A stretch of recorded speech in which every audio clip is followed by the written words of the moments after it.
नमस्कार दोस्तों, अरु लीगल एकेडमी में आपका बहुत बहुत स्वागत है। दोस्तों, आज के सेगमेंट पे हम बात करेंगे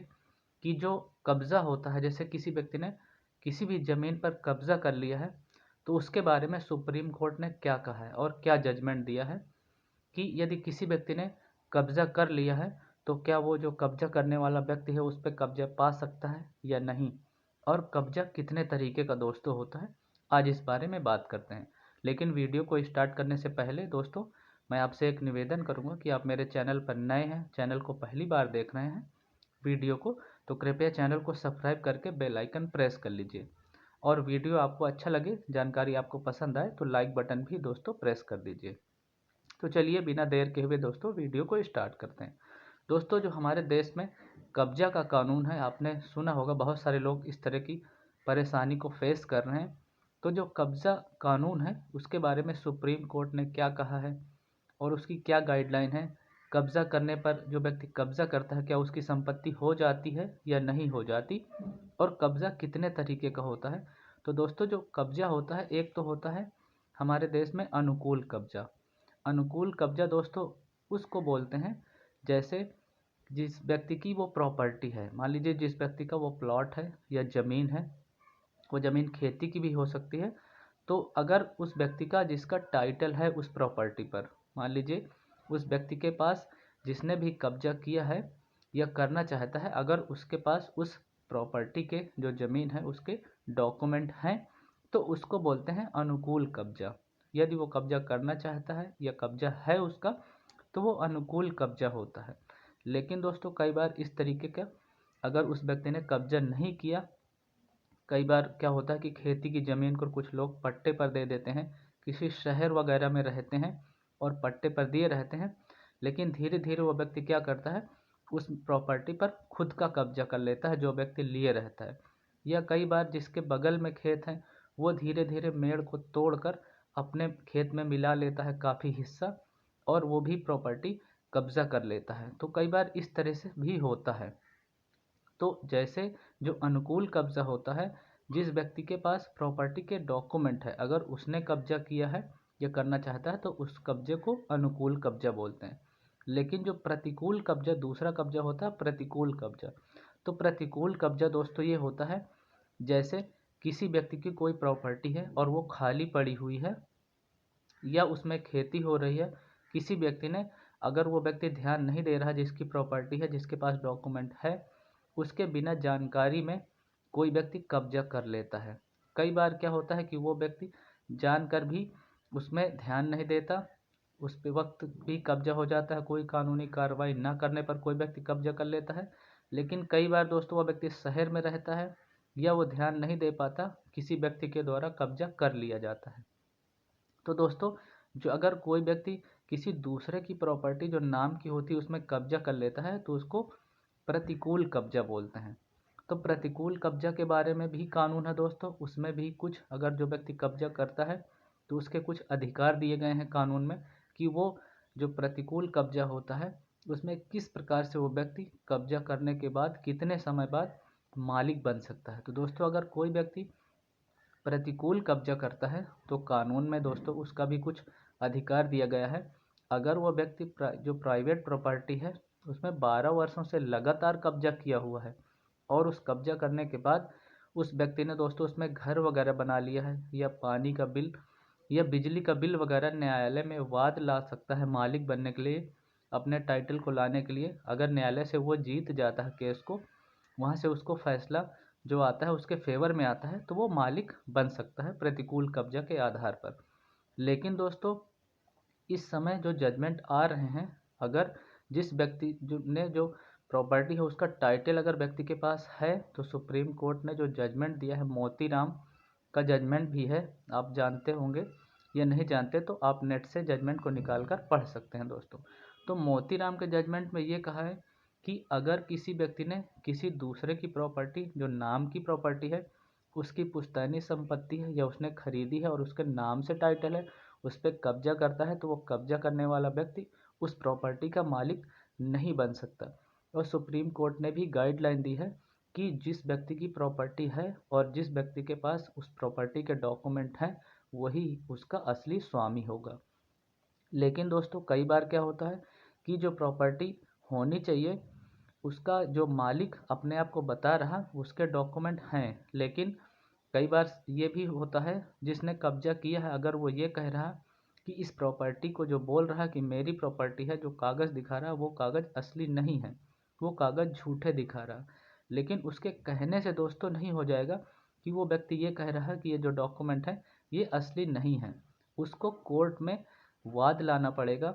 कोर्ट में केस करना पड़ेगा। जिस व्यक्ति ने कब्जा किया है, अगर वो कब्जा करने वाला व्यक्ति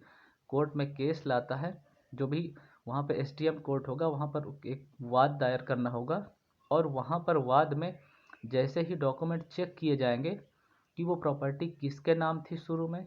फिर किसके नाम पे ट्रांसफ़र हुई है, और जो व्यक्ति कह रहा कि ये मेरी प्रॉपर्टी है, जो डॉक्यूमेंट दिखा रहा ये एक्चुअल में उसी की ही प्रॉपर्टी है या नहीं है। अगर उसकी प्रॉपर्टी है एक्चुअल में और उसके पास जो डॉक्यूमेंट दिखा रहा वो ओरिजिनल डॉक्यूमेंट है, सारी सत्यता की जांच होगी। अगर वो सारे कागज़ सही पाए जाते हैं तो उसके फेवर में फैसला दोस्तों आ सकता है, जो मजिस्ट्रेट है वो सुना सकते हैं। लेकिन दोस्तों अगर जो प्रॉपर्टी के डॉक्यूमेंट दिखा रहा है वह प्रॉपर्टी किसी तरीके से उसने हथिया लिया है, कोई भी गलत तरीके से उसके जो डॉक्यूमेंट है वो फर्जी है यानी फर्जी है,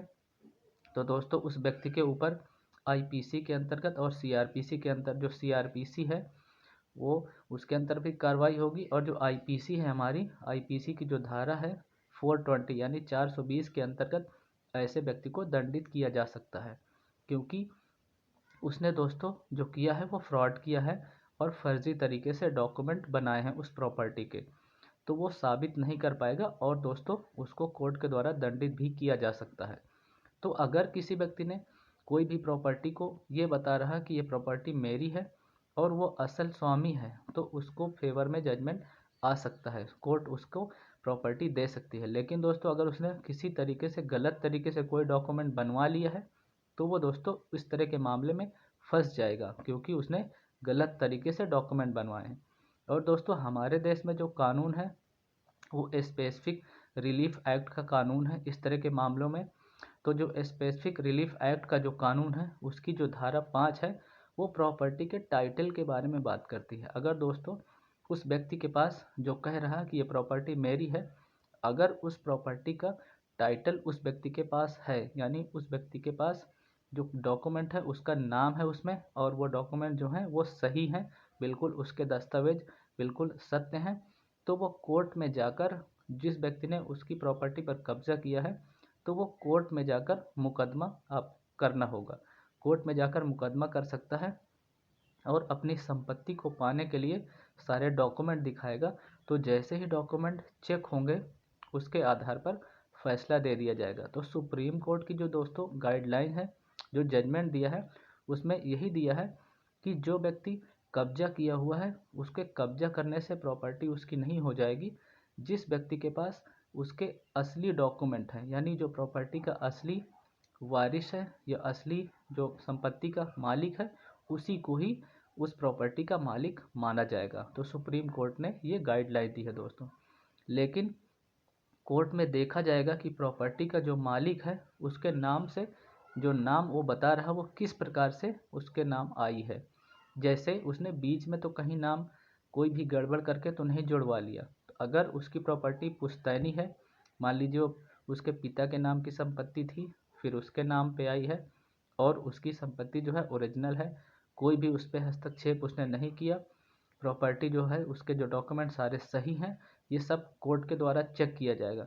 और जैसे ही चेक किया जाएगा, चेक करने के बाद अगर उसके डॉक्यूमेंट सारे सही पाए जाते हैं, तो दोस्तों जिस व्यक्ति ने कब्जा किया है, अगर उसने कब्जा करने के बाद घर भी बना लिया है, तो दोस्तों इसमें ये होता है कि जो भी कब्जा करने वाला व्यक्ति है उसकी कंडीशन देखी जाती है कोर्ट के द्वारा। अगर कोर्ट के द्वारा कंडीशन देखने के बाद कई बार ये होता है कि वो दबंग टाइप का व्यक्ति है, तो कोर्ट जो संपत्ति का मालिक है उसके फेवर में फैसला सुना सकती है। लेकिन कई बार दोस्तों क्या होता है, कुछ ज़रूरतमंद लोग होते हैं और वो प्रॉपर्टी पर कब्ज़ा कर लेते हैं और उन्होंने काफ़ी समय से कब्ज़ा कर लिया है, उस पर उन्होंने संपत्ति जो थी उस पर घर बना लिया है और कब्जा में बनाकर उसमें रह रहे हैं प्रॉपर तरीके से, और वो गरीब लोग हैं, क्योंकि उनके पास इतने पैसे नहीं थे कि उनके घर को तोड़ दिया जाए तो वो दोबारा से कहीं भी घर बना सकें।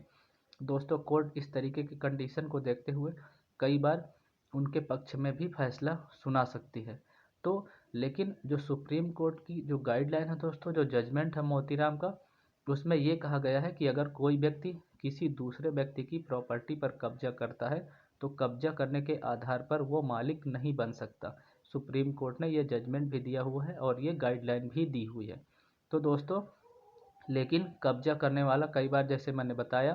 कि अगर उसने घर बना लिया है, उसके पास बिजली का कनेक्शन भी है वहाँ पर उस प्रॉपर्टी के नाम से, और 12 वर्ष से अधिक समय से उस व्यक्ति ने कब्जा किया हुआ है, तो इस तरह के आधार को देखते हुए कई बार कोर्ट जो कब्जा करने वाला व्यक्ति है, कब्जाधारी व्यक्ति है, उसके फेवर में भी फैसला सुना सकती है। लेकिन दोस्तों, सुप्रीम कोर्ट की जो गाइडलाइन है, जो जजमेंट मोतीराम को, उसमें यह बताया गया है कि कब्जा करने वाला व्यक्ति अगर किसी नाम की प्रॉपर्टी पर कब्जा किया है और वो प्रॉपर्टी सही तरीके से है उसके नाम, तो वो कभी भी कब्जाधारी उस प्रॉपर्टी का मालिक नहीं बन सकता। तो दोस्तों, आशा करता हूँ जो भी मैंने इन्फॉर्मेशन आपको दी है कब्जा से संबंधित, कि कब्जा किस प्रकार का होता है और कैसे उसको खाली करवा सकते हैं, दोस्तों आपको ज़रूर पसंद आएगी। यदि वीडियो अच्छी लगी है तो आप लाइक कर दीजिए और हर उस प्लेटफॉर्म पे इस वीडियो को शेयर कीजिए, जिससे लोगों को जानकारी हो सके और अवेयरनेस बढ़ सके। तो दोस्तों, आज के लिए इतना ही। Thank you so much watching for this video. Stay connected. जय हिंद एंड जय भारत।